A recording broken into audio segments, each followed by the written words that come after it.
In this video, we're going to take a quick look at the Convoy S2 Plus. Now, don't get me wrong, I'm not trying to sell the Convoy S2 Plus, but if you're asking me what's the cheapest light that's the strongest, provides the most light output for the power input, and has the longest runtime, then I'm going to have to say the Convoy S2 Plus, because in low mode it's 5% and it'll last about 24 hours, and on high mode it'll last about an hour and a half. It puts out the most amount of light out of any single Cree XML 2 LED flashlight I've tested. And paired with the LG 3500 mAh battery, it has the longest runtime and the highest light level output of any flashlight I've tested. It's a really good flashlight. It's one of the best flashlights out there because it's small, sleek, has a nice reflector, it's waterproof, and it has a nice metal tail switch. I don't like the rubber ones in the back because sometimes it breaks, and once it breaks it's done. So this one's a more rugged design. It's got a nice metal tail switch. You can easily do a tail stand, and it's easy to push. I don't think this switch is ever going to break down. If it does, it's easy to take apart and repair. The beam angle defines the hotspot, and then the field angle defines how much spill the flashlight gives into your peripheral. The S2 Plus has an orange peel reflector, and that provides a nice smooth gradient all the way out to the field angle. This is probably a light to medium orange peel reflector. If you want a more concentrated beam angle and less spill out into your field angle, then get a smooth reflector. But the orange peel reflector is good for everyday use, walking down trails and stuff. So let's measure the beam angle and the field angle. It measures 2800 right in the center, so right about here it measures 1400, and so that's 50% of the luminous intensity. So let's measure that. That's about 11 centimeters. And then the field angle stops at about, where it goes to 10%, that's right at 46.5. So if you punch that into the measurements, so the beam angle is 20 degrees and the field angle is 73 degrees, which is pretty standard and good for everyday use. I'm running the LG 3500 mAh batteries in there. This thing draws 2.8 amps, and at 3500 mAh in these, it can run over an hour. Probably more like an hour and a half because it tapers off towards the end.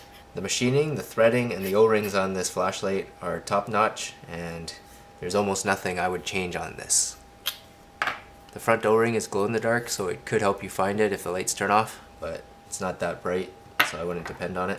This one has 8 current limiters in it, the 7135, and that should let through 2.8 amps total. Usually there's a ring that screws in the driver, but since this has current limiters on the front, that ring can't fit, so that's not included. Instead they just soldered on 2 sides. To take out the driver and the reflector, you need something that has 2 sides. So I've just filed down my needle nose pliers, and that allows me to unscrew this. So this is one heavy thick piece of brass, and it's threaded perfectly, and those threads are pretty nice and clean. If you want to help the heat transfer over to the body, you can put some thermo grease or just any grease on there would help, and then screw that back in.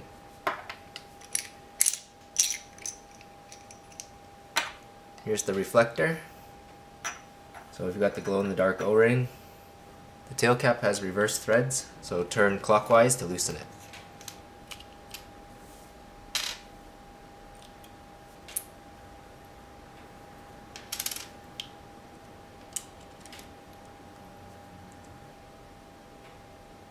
Here's the front piece. It's machined very well, solid, and it's not too thick, so it's not too heavy.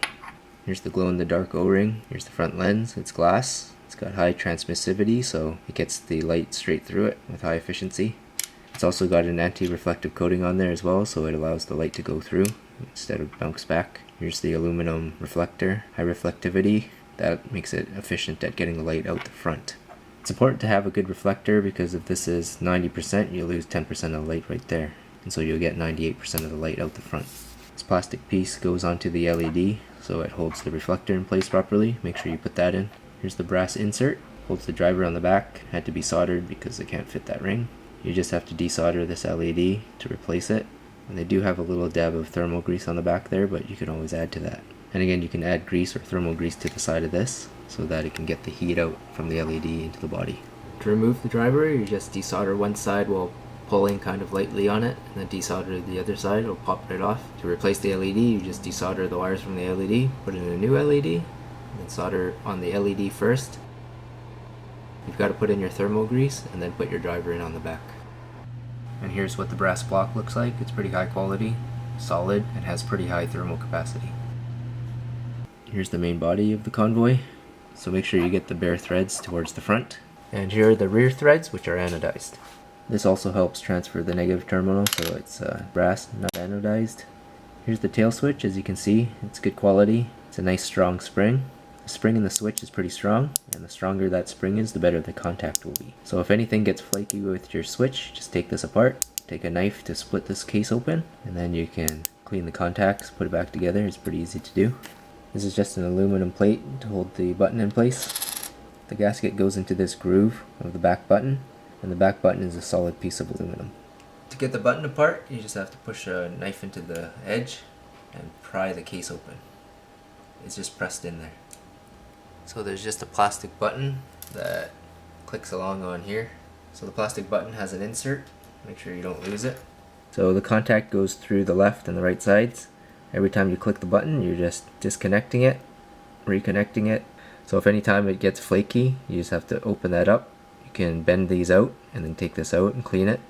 You can even bend this out, grab that spring and tighten it by pulling on it, extending its length, and then putting it back together. That'll make that spring tighter and your contact will be stronger. So let's put this thing back together and test it out against the other flashlights I've got here.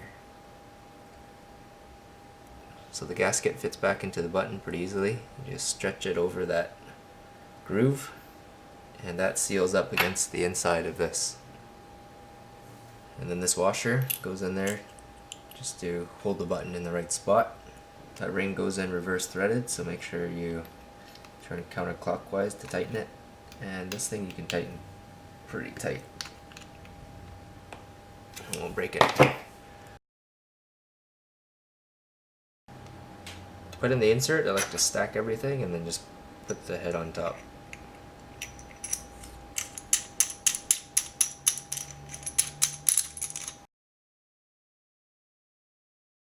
The bare threads need to go to the front because that's your negative terminal.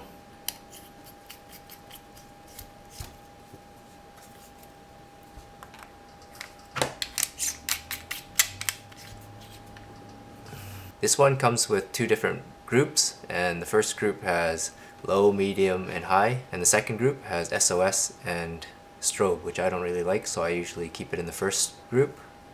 To change between groups, you go to low mode, wait for the blink, and then you flick off this flashlight. So now it's going to go back into the other mode. So if you want strobe and you're in a mode that only has high, medium, and low, you go to low, you wait, then you just turn it off. Now it's in the group with SOS, so you've got medium, high, strobe, and SOS. Comes with a wrist strap. It's pretty good. You can hook this on the edge here. This doesn't have a clip, but you can buy a clip that screws into that as well. And then you can keep the flashlight on your wrist for whatever reason. I don't like to use that, but some people do. The anodized finish on this is as strong as any other anodized finish. It's pretty strong, but this one's been scratched because it's been on a drill rig over night shifts, so it's a little banged up, but it's strong and it keeps on going. I would trust this flashlight on a drill rig over a WF501B. This one's not bad, but it's just not up to the quality of this one. Like, I could drop this one and smash it around without worrying that it's gonna break, but this one, you can smash it around, but I would worry that it's gonna break because the internals aren't made as strong as this one. This one's a little more bulky than this one, and that's what I like about this one. It's nice, sleek, you can put it in your pocket, you can work, and it doesn't really get in your way. Then when you need it, you can bust it out. So this is not the most rugged flashlight ever because it's got some loose parts inside. This one is a lot more solid. It's not a bad flashlight, but it's just not the Convoy S2 Plus. The negative contact is through this spring, and the Convoy has those threads, so that's a lot more rugged than this. There's not very many flashlights out there that's solid like this. That's what makes this one stand out from the rest. So if you need a rugged flashlight that's super strong, can be dropped, can be thrown around, can be crushed, that's the Convoy S2 Plus, because it's got thick threading. This body's nice and strong. I could probably drive over it and nothing will happen to it. If you drop it from really high up, you may break the glass, but the LED flashlight's going to keep working, and that's what you need in critical applications. You can't have this light break down. It's not invincible, of course. The LED driver could break and it could stop working, so you should have a backup flashlight if you're hiking, and you do need a flashlight that works. So let's check the light output against the WF501B, which uses the same Cree XML2 LED. It's just a different color temperature.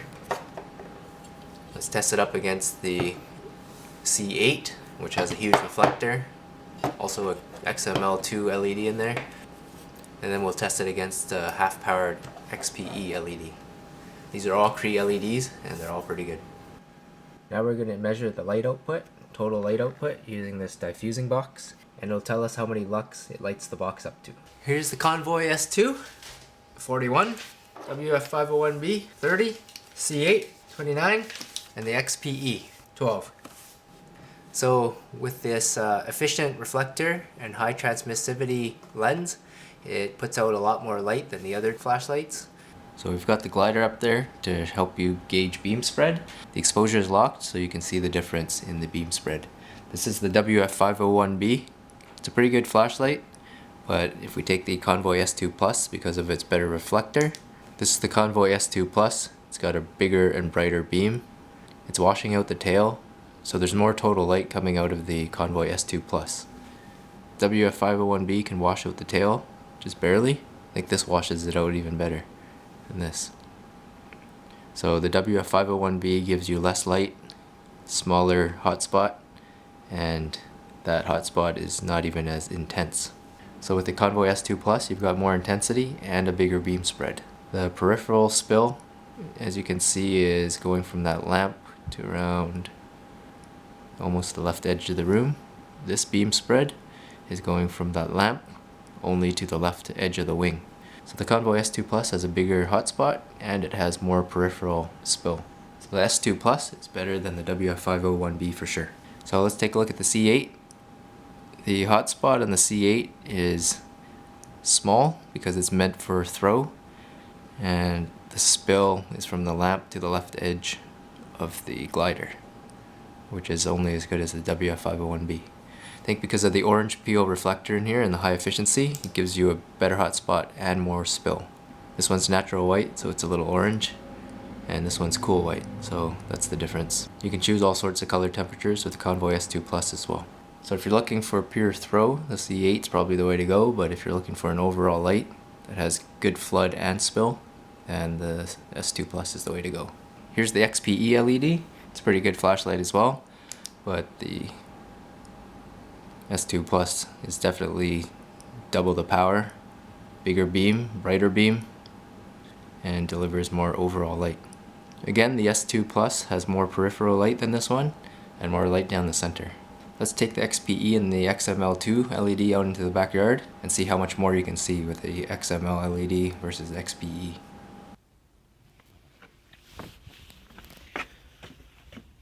So here are the two beams. And we've got our Convoy S2 Plus here. So right away, as you can see, the 10-watt flashlight destroys the 5-watt flashlight. So if you only had this flashlight and you're trying to look around in the backyard, it looks pretty sad. On the other hand, if you have the Convoy S2 Plus, you can spot anything in the backyard easily and quickly.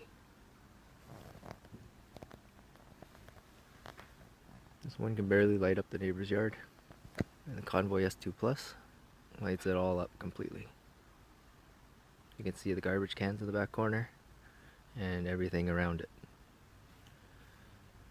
So if you need to see in your peripheral a lot, this is the flashlight to go with. If you just need to see one little spot, this is the flashlight to go with. If you need to see a little further, Convoy S2 Plus with 10 watts definitely lets you do that. And then we've got the 5-watt here, and you can't see anything. So this comparison shows you how good the Convoy S2 Plus actually is compared to a regular single LED flashlight. If you need something more than this, go with the Skyray King, but that's going to be heavier. It's going to use 4 batteries and 7 LEDs, so its runtime is going to be a little less, but you'll get to see a lot more of the backyard. You can light up way down into the next guy's, into the neighbor's yard and the neighbor's yard. That's how bright this thing is. You can see the neighbor's yard, neighbor's tree, the neighbor's tree.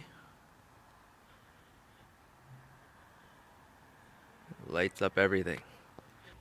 So there you go. That's the Skyray King 70 watt plus flashlight.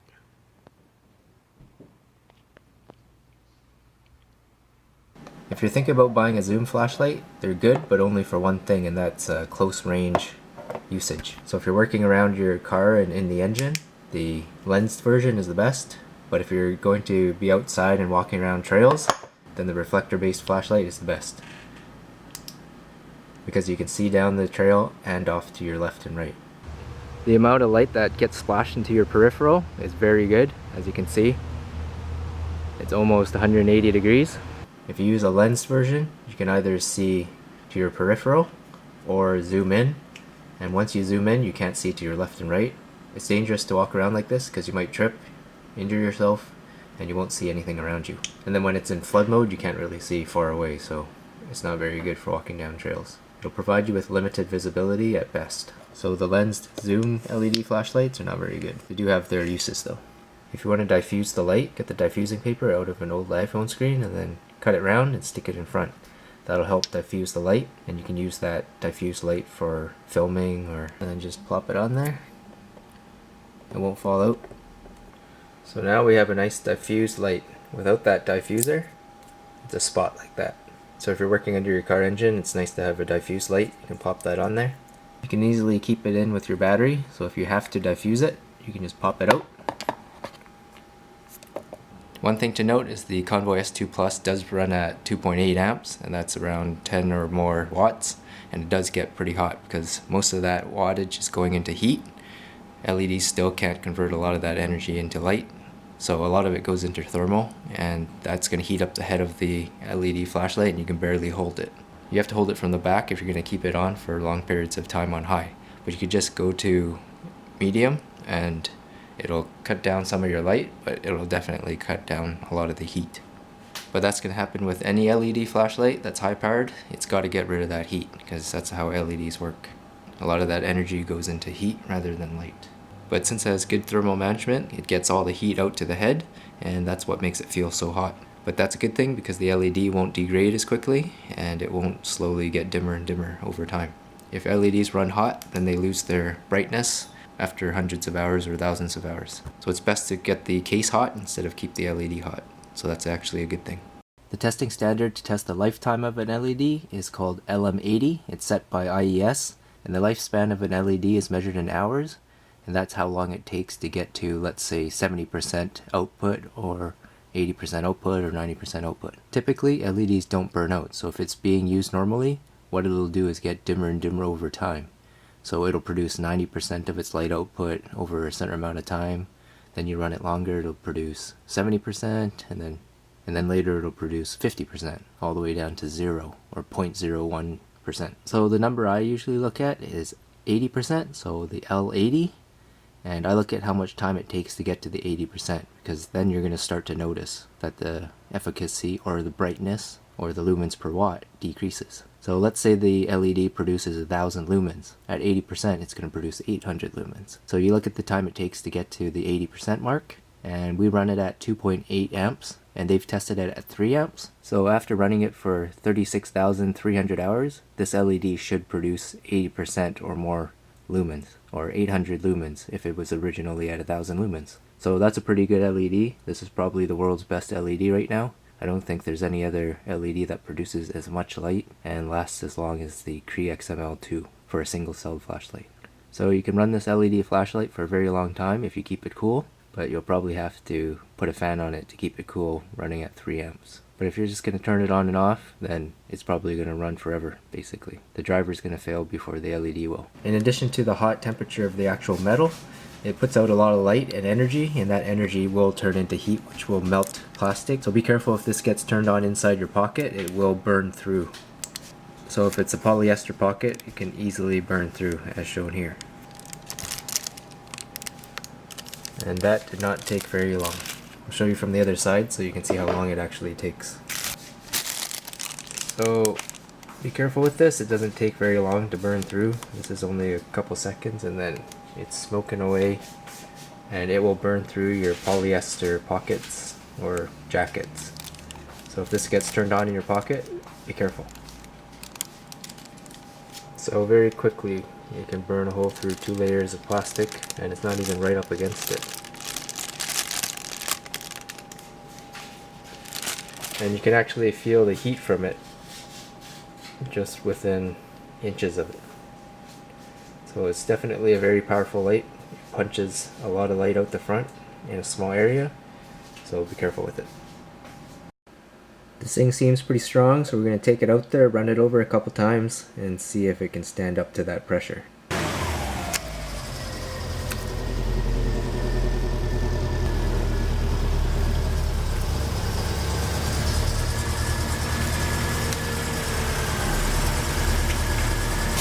So after running it over, it's got marred a bit by getting pushed against the concrete, but other than that, there's no damage.